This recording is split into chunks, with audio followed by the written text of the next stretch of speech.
The ballroom is filled with roses. White roses, 3,000 of them. My fiancée's favorite. She told me once that white roses meant new beginnings. I believed her. I stand at the head table. My tuxedo's new, my shoes are repolished, my hands are steady. 200 guests watch me. My twin brother Daniel stands across the room. He is wearing a tuxedo exactly like mine. Same color, same tailor. He always does this. He has been doing it our entire lives. My fiancée Elena stands beside him. Her hand is in his. Her engagement ring, the one I gave her, is on her finger. She is smiling at him. The same smile she gave me this morning. The room does not know yet. They think this is a celebration. They think this is a party. They do not know that I am watching my brother steal my future. Daniel raises his glass. Ladies and gentlemen, he says, thank you for coming. The room quiets. I want to make a toast. To love, to family, to new beginnings. He looks at Elena. She looks back at him. They are not looking at me. Elena and I have something to share, Daniel says. Something we have been keeping private for too long. Anna steps forward. Her voice is soft. Daniel and I are in love. The room gasps. My mother drops her glass. My father stands up. Daniel puts his arm around Elena. I know this is a surprise. I know this is not what you expected. But we have been together for 6 months. We couldn't hide it anymore. 6 months. I do the math. 6 months ago, I was in Chicago working, building a future for us. Elena told me she missed me. She told me she loved me. She told me she was waiting. She was waiting for him. Daniel raises his glass higher. To love, he says. To the future Elena, the woman who chose me. The room is frozen. No one drinks. Daniel looks at me. His eyes meet mine. Brother, he says, I hope you can be happy for us. He is smiling. He is always smiling. He has been smiling since we were 5 years old. He smiled when he broke my arm. He smiled when he took my first girlfriend. He smiled when he told our father I was the one who stole the car. I never fought back. I always let him win. Until now. The room is silent. 200 guests. 3,000 roses. 1 shattered engagement. I have not moved. I have not spoken. Daniel is watching me. He is waiting for me to crumble. He is waiting for me to leave. He is waiting for me to do what I always do. Elena is watching me too. Her eyes are guilty. But there is something else. Relief. She is relieved that it is over. She is relieved that she chose him. She is relieved that she does not have to lie anymore. My mother is crying. My father is staring. My brother's hand is on Elena's waist. I reach into my pocket. I pull out my phone. I dial a number. Daniel's smile falters. What are you doing? I do not answer. The phone rings. I say, this is Deputy Marshal Lucas Vance, 8 sons. I am at the Grand Ballroom at the Ashton Hotel. I need a priority response. Code sent. Daniel's face goes white. What the hell are you doing? I put the phone back in my pocket. Daniel takes a step forward. What was that? That was me calling my team. Your team. I reach into my jacket. I pull out a leather folder. I open it. The badge is gold. The ID is laminated. The seal of the United States Marshal Service is embossed in the center. You are Marshal, Deputy Marshal. I have been for 12 years. Daniel stares at the badge. Us. You thought I was just a government clerk. You thought I was nothing. You thought I was the weak one. Elena steps. Her hand is no longer on Daniel's arm. Lucas, I didn't. No, you didn't. Daniel finds his voice. This doesn't change anything. Chang chose me. She loves me. You can't stop. I am not trying to stop anything. I close the folder. I put it back in my pocket. I am going to do something else. What? I pull out a second folder. This one is thick, stuffed with papers. Daniel Vance. Yeah, under arrest there. Hey, here. Take a nest. Daniel's smile is gone. Arrest? For what? I open the folder. I pull out the first paper. Identity fraud. You have been using my name for 2 years. Daniel's face twitches. You opened a credit card in my name. A business line of credit. You defaulted on both. That is fraud. I didn't. I pull out the second paper. Embezzlement. You stole $200,000 from our father's company. My father stands up. What? Daniel shakes his head. That's a lie. I pull out the third paper. Witness tampering. You paid off a witness in a civil suit. The suit that you lost. The suit that cost this family $3 million. My father's face is pale. What is he talking about? Daniel is not smiling anymore. He is sweating. These are federal charges, I say. Each one rise a prison sentence. Combined, you are looking at 25 to 35 years. Elena is backing away. Her hands are shaking. Daniel grabs her wrist. Elena, don't. She pulls free. Let go of me. Lena, you lied to me. You told me you were the good twin. You told me he was the one who ruined everything. You told me he was the failure. He is the failure. He is just trying to. He is a federal Marshal, she says. He has a badge. He has evidence. What do you have? Daniel has nothing.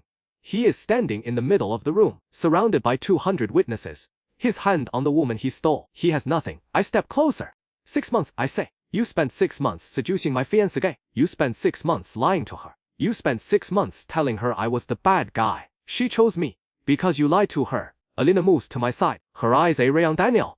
Is it true? Daniel does not answer. All of it, I say. Every word, the credit cars, the embezzlement, the witness. He did all of it. Elena is pale. I do not comfort her. I do not reach for her. She made her choice. THTM, the doors open. 3 Marshals enter the ballroom. They are in uniform. They move quickly and quietly. The guests PART for them. The lead Mama Marshal approaches me. Deputy Vance MA Marshal COO Per. We have the Durant. I nod. He is right there. COO Per looks at Daniel. Daniel Vance. You are under arrest. You have the right to remain silent. Daniel is shaking his head. This is a mistake. This is a joke. He is my brother. He is jealous. COO Per continues the recitation. Anything you say can and will be used against you. Daniel turns to our father. Dad, tell them this is wrong. Tell them he is lying. My father does not speak. Dad, Daniel, my father says slowly. Did you steal from my company? It was a loan. I was going to pay it back. Did you use your brother's name? I need it. Did you tamper with a witness? Daniel does not answer. Our father sits down. He covers his face with his hands. Daniel is cuffed. The walls lead him to the door. He stops in front of me. You did this, he whispers. I did. You are going to ruin me. You ruined yourself. Daniel looks at Elena. She is standing behind me. Her eyes are wet. He says, I loved you. She says, you used me, just like you used everyone. The Meme Marshals pull him away. The door closes behind them. The room is silent. I turn to face the guests. 200 people. My family, my friends. The people I was supposed to celebrate with tonight. I apologize for this, I say. I did not plan to do it here. But when he announced his relationship with Elena, I decided the timing was right. My mother stands. Why didn't you tell us? Because I had to build a case. A solid. Federal charges require evidence. I had to wait for the paper trail to be complete. 12 years, she says. You were a Marshal for 12 years.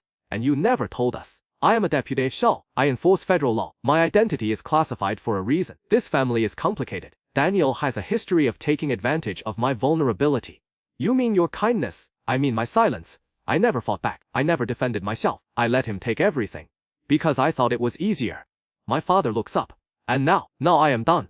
I turn to Elena. She is standing alone. The guests have moved away from her. Her dress is white. Her face is pale. She says, I am sorry. For what?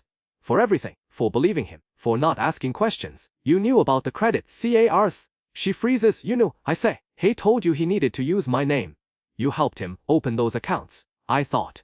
You thought what? That it was just a small lie. That it didn't matter. She cannot answer. Elena, I love. I would have given you everything, but you chose him. You chose a liar. You chose a thief. Lucas, please. Please what? She has nothing to say. I step away from her. I turn to my PA Rance. I am leaving. I say, where are you going? My mother asks. I am going to work. There is a case file waiting for me. There is always a case file waiting for me. Lucas. I will be fine. I walk toward the door. The guests PART for me. I do not look back. TDD. The street is quiet. I walk out of the hotel. The air is cold. The sky. The city lights flicker in the distance. I pull out my badge. I look at it. Gold, laminate. The seal of the United States Marshal Service. This is who I am. Not the quiet twin. Not the weak twin. Not the brother who lets his brother take everything. A deputy marshal. A federal officer. A man who has spent 12 years enforcing the law. Daniel is in custody. Elena is alone in the ballroom. My parents are confused. Everything has changed. My phone vibrates. A message from Marshal COO Per. Suspect booked. Pendian JS. You need to come in for processing. I type a reply. On my way. I walk out of my CAR an old sedan. Nothing 不错. The same CAR I have driven for years. I do not need flash. I do not need validation. I do not need anyone to know who I am. I know. I stand at the door of the federal building. The building is gray concrete. The lights are fluorescent. The security is tight. I hold up my badge. The guard nods. Deputy Vance, COO Per is waiting for me. He is in the processing room. I walk down the hallway. The building is quiet. It is late. Most of the staff have gone home. I reach the processing room. COO Per is standing inside. Daniel is sitting at a table. His hands are cuffed. His face is pale. He looks at me. Lucas, he says, Daniel, this isn't over. Yes, I say it is. Daniel leans forward. You think you won. You think this is over. But it's not. Because I am still your brother. You will have to face me in court. You will have to testify against me. You will have to look at me and tell the jury everything. I know. You can't do it. You have never been able to do it. I step closer. I lean over the table. I say, I have faced killers. I have faced Sierratal members. I have faced people who would have killed me without hesitation. I hold up my badge. This is not a shield. This is a tool. And tomorrow, I am going to use it to put you in prison. Daniel's face is twisted. I step back. COO hands me a file. His preliminary hearing is in 2 weeks. I will be there. I walk toward the door. Daniel is shouting behind me ugly words. Accusations, none of it matters.